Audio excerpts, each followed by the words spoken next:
Assalamualaikum warahmatullahi wabarakatuh.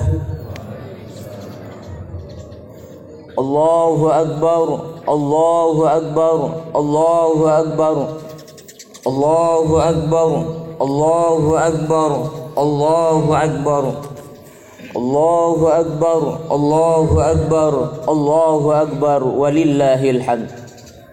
Innal hamdalillah nahmaduhu wa nasta'inuhu wa nastaghfiruh wa na'udzu billahi min syururi anfusina wa min sayyiati a'malina may yahdihillahu fala mudilla lahu wa man yudlilhu fala hadiya lahu. Asyhadu an la ilaha illallah wahdahu la syarika lahu wa asyhadu anna Muhammadan abduhu wa rasuluhu la nabiyya wa la rasula ba'dah. Allahumma salli ala Muhammad wa ala ali Muhammad. Laqad qala Allah ta'ala fi kitabihil karim. A'udzu billahi as-sami'il 'alim minasy syaithanir rajim. Bismillahirrahmanirrahim.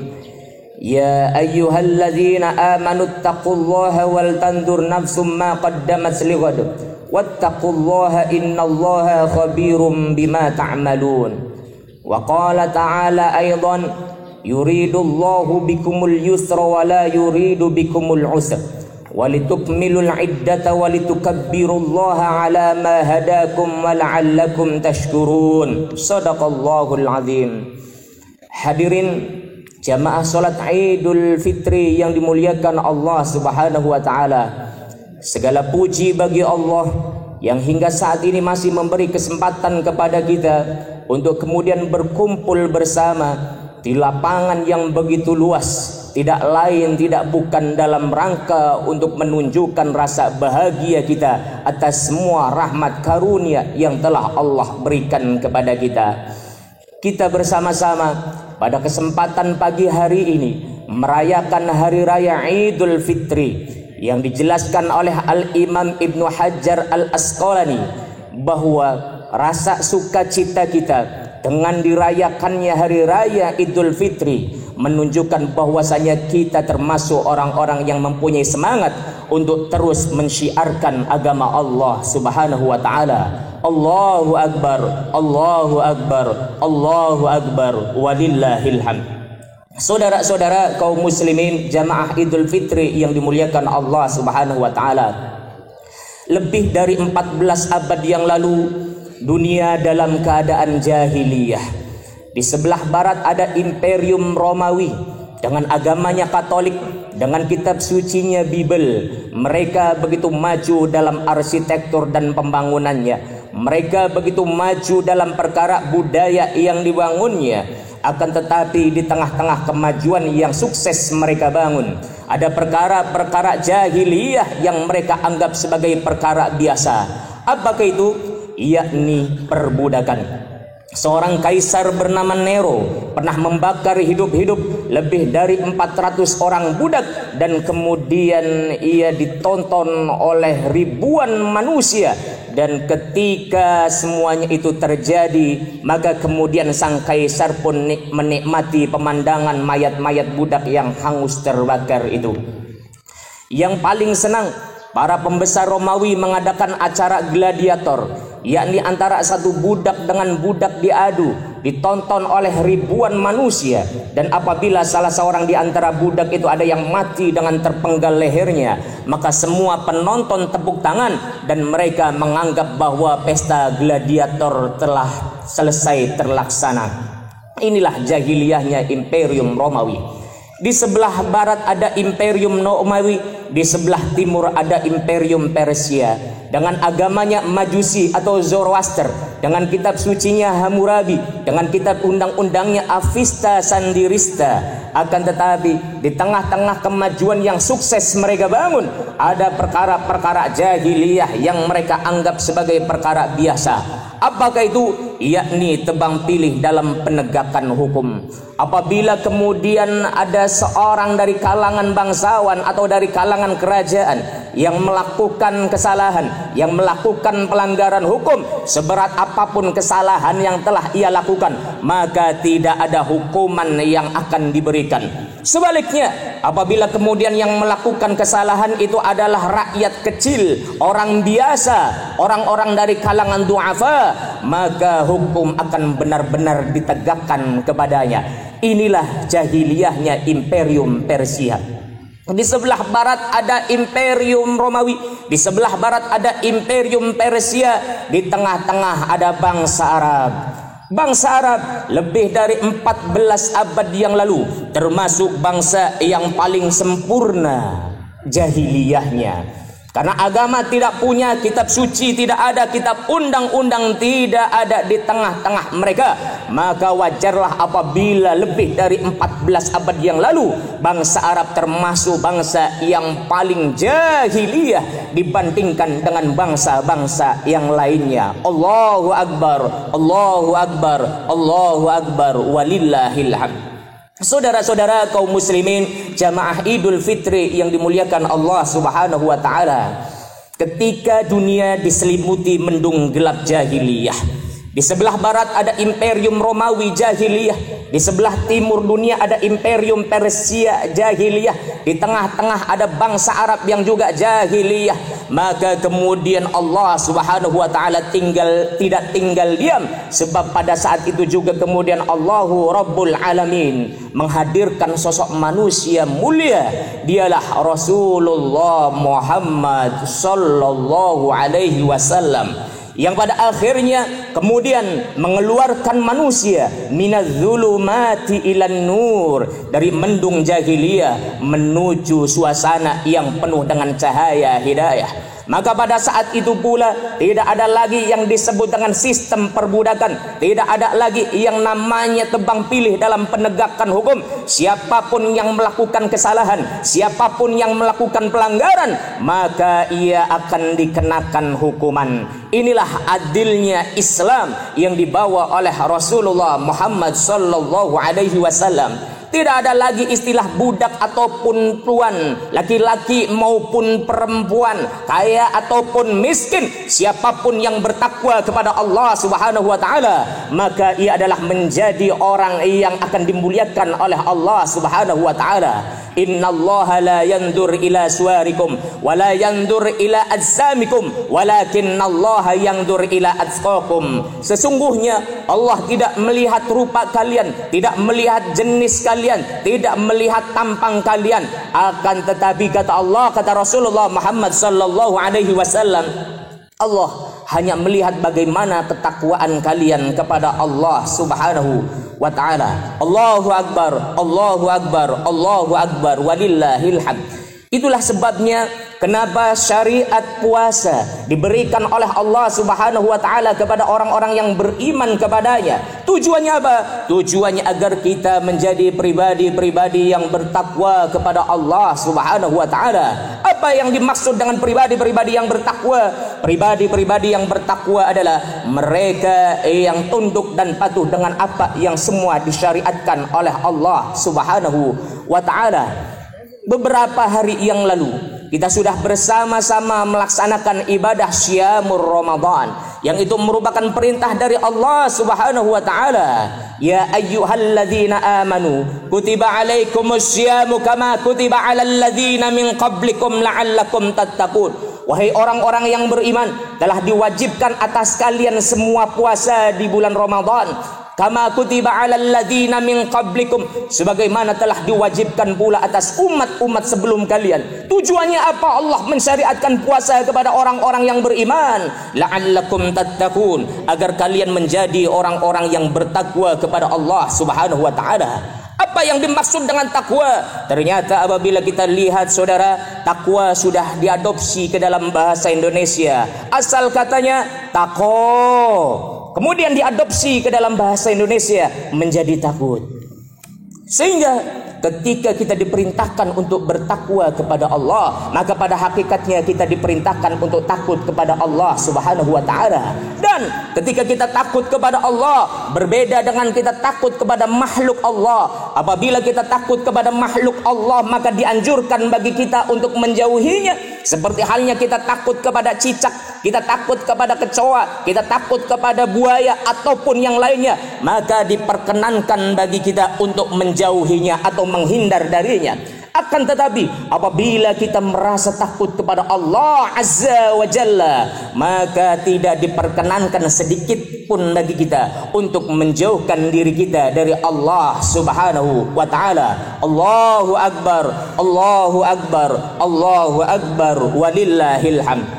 Saudara-saudara kaum muslimin jamaah Idul Fitri yang dimuliakan Allah Subhanahu wa Ta'ala, Rasulullah Muhammad sallallahu alaihi wasallam dengan syariat Islam yang dibawanya, kemudian ini menunjukkan dan mengajarkan kepada kita bahwasanya kemajuan teknologi saja tidak cukup, kemajuan ekonomi saja tidak cukup, kemajuan intelektualitas saja tidak cukup. Sebagaimana Rasulullah Muhammad sallallahu alaihi wasallam memandang jahiliyah orang-orang Romawi sekalipun mereka begitu maju dalam hal perkara teknologi, Rasulullah Muhammad sallallahu alaihi wasallam masih memandang Imperium Persia sebagai imperium jahiliyah sekalipun mereka termasuk imperium yang begitu maju dan dikdaya.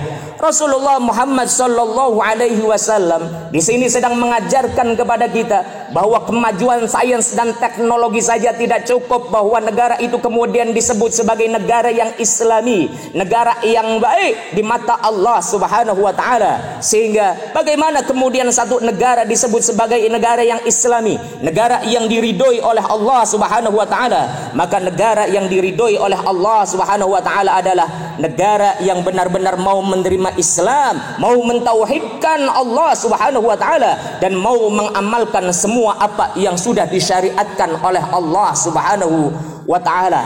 Maka inilah yang kemudian menjadi peringatan bagi orang-orang yang beriman, sebagaimana dijelaskan oleh Allah Subhanahu wa Ta'ala, walau syi'na la rafa'nahu biha. Dan jikalau saja kami menghendaki, kata Allah, kami akan mengangkat derajat manusia dengan ayat-ayatnya. Walakinnahu akhlada ilal ardi wattaba'a hawa. Akan tetapi kebanyakan manusia mereka lebih cinta kepada dunia dan lebih memperturutkan kepada hawa nafsunya. Maka kata Allah, famathaluhu kamathalil kalb. Perumpamaan mereka sama halnya seperti anjing. Intahmil alaihi yalhath au tatrukhu yalhath. Ketika kita ladeni, ia akan tetap menjulurkannya, dan ketika kita akan meninggalkannya pun, ia pun tetap menjulurkan lidahnya. Inilah orang-orang yang tidak mau menerima ayat-ayat Allah, tidak mau menerima syariat Allah Subhanahu wa Ta'ala. Di dalam Quran surah Al-A'raf ayat 176, Allah mengibaratkannya seperti halnya anjing. Sawa'un 'alaihim a'andartahum am lam tundirhum la yu'minun. Sama saja bagi mereka, dinasehati atau tidak dinasehati, diperingatkan atau tidak diperingatkan, mereka tidak mau menerima dakwah yang disampaikan oleh Rasulullah Muhammad sallallahu alaihi wasallam. Allahu Akbar, Allahu Akbar, Allahu Akbar, walillahil hamd. Saudara-saudara kaum muslimin jamaah Idul Fitri yang dimuliakan Allah Subhanahu wa Ta'ala, padahal Allah pun memberi peringatan kepada kita melalui ayat-ayatnya, sebagaimana dijelaskan di dalam Quran surah Al-Kahfi ayat ke-54. Walaqad sarrafna fi hadzal qur'ani lin-nasi min kulli mathal. Dan sungguh kami telah berulang kali mengkisahkan tentang umat-umat terdahulu, membuat banyak perumpamaan di dalam Al-Quran agar kemudian dijadikan pelajaran bagi orang-orang yang beriman. Wa kanal insanu aktsara syai'in jadala. Akan tetapi sungguh sangat disayangkan, kebanyakan manusia mereka senantiasa membantah apa yang seharusnya ia terima. Dengan berbagai macam alasan mereka menolak Islam, dengan berbagai macam alasan mereka menolak syariat Allah Subhanahu wa Ta'ala. Padahal sudah begitu banyak Allah kisahkan tentang umat-umat terdahulu yang kemudian dibinasakan oleh Allah Subhanahu wa Ta'ala disebabkan mereka menolak ayat-ayat Allah Azza wa Jalla. Na'udzubillah min dzalik wa Allahumma ba'idna min dzalik. Saudara-saudara kaum muslimin jamaah Idul Fitri yang dimuliakan Allahu Rabbul Alamin, pada momentum Idul Fitri kali ini, maka sudah sepatutnya bagi kita untuk menjadikan Al-Quran sebagai pedoman kehidupan kita, menjadikan ayat-ayat Allah Subhanahu wa Ta'ala sebagai panduan kehidupan kita, agar kemudian kita tidak menjadi manusia-manusia yang kemudian akan dibinasakan oleh Allah Azza wa Jalla, yang walaupun di dunia mungkin kita tidak akan binasa, kita tidak akan sengsara, tapi di yaumil qiyamah, orang-orang yang mencampakkan ayat-ayat Allah, mencampakkan syariat Allah Subhanahu wa Ta'ala, mereka akan diazab oleh Allah Azza wa Jalla dengan azab yang begitu dahsyat luar biasa. Sebagaimana dijelaskan di dalam Quran surah Thaha ayat 124 sampai dengan ayat 127. Wa man a'rada an dzikri fa inna lahu ma'isyatan dunka. Dan barang siapa yang berpaling dari peringatanku, kata Allah, berpaling dari ayat-ayatku, berpaling dari syariatku, maka baginya adalah kehidupan yang sempit. Pangkat dan kedudukannya tidak menjadikan ia mulia, harta kekayaan yang dimilikinya tidak menjadikannya sebagai orang yang begitu dimuliakan oleh Allah Subhanahu wa Ta'ala. Bukan hanya itu, kata Allah, wa nahsyuruhu yaumal qiyamati a'ma. Dan di hari kiamat kami akan membangkitkan mereka dalam keadaan buta. Ketika mereka dibangkitkan oleh Allah di yaumil qiyamah dalam keadaan buta, hingga pada akhirnya mereka tidak tahu di mana barisan Rasulullah Muhammad sallallahu alaihi wasallam berada. Di saat begitu banyak manusia berbondong-bondong menuju barisan Rasulullah, mereka mengharapkan syafaatul uzma darinya.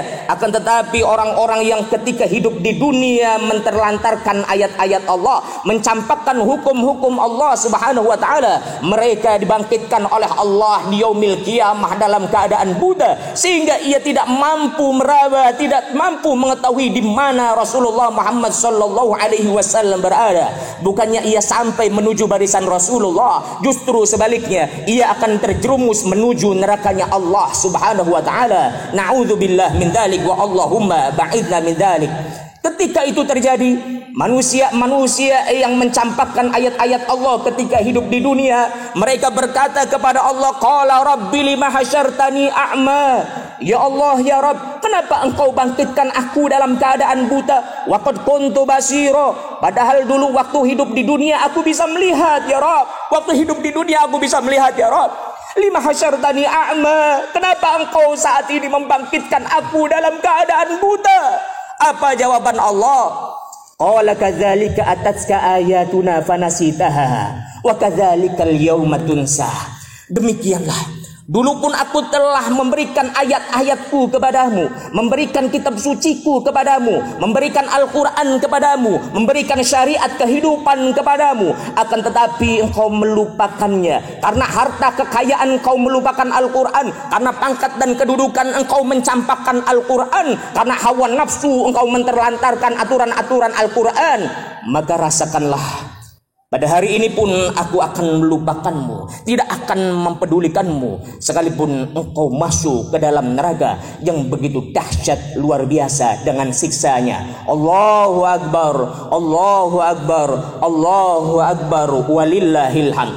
Saudara-saudara kaum muslimin, jamaah Idul Fitri yang dimuliakan Allah Azza wa Jalla, di dalam Quran surah Thaha ayat 127 kemudian Allah menyampaikan, wa kadzalika najzi man asrafa. Demikianlah kami membalas orang-orang yang melampaui batas, merasa dirinya mempunyai harta dan kekayaan yang begitu banyak sehingga menolak diatur dengan aturan Allah Subhanahu wa Ta'ala, merasa tanpa harus mengikuti aturan Allah ia sudah bisa hidup makmur dan sejahtera, melampaui batas karena pangkat dan kekuasaan yang sedang didudukinya, sehingga merasa tanpa mengikuti hukum-hukum Allah ia sudah bisa menggenggam segala-galanya, melampaui batas dengan ilmu yang dimilikinya sehingga merasa tidak harus mengikuti syariat Allah, tidak harus mengikuti Al-Quranul Karim dan sunnah-sunnah Rasulullah Muhammad sallallahu alaihi wasallam. Ia sudah mampu menggali hukum-hukum dengan sendirinya. Inilah orang-orang yang melampaui batas. Sebagaimana dulu Haman yang melampaui batas karena intelektualitasnya, sebagaimana dulu Qarun yang melampaui batas karena harta kekayaannya, sebagaimana dulu Fir'aun yang melampaui batas karena kekuasaan yang sedang dimilikinya, hingga pada akhirnya mereka dibalas oleh Allah Subhanahu wa Ta'ala. Haman ditenggelamkan oleh Allah, Qarun dibinasakan oleh Allah, termasuk Fir'aun pun kemudian ditenggelamkan oleh Allah Subhanahu wa taala di tengah-tengah lautan yang begitu dalam.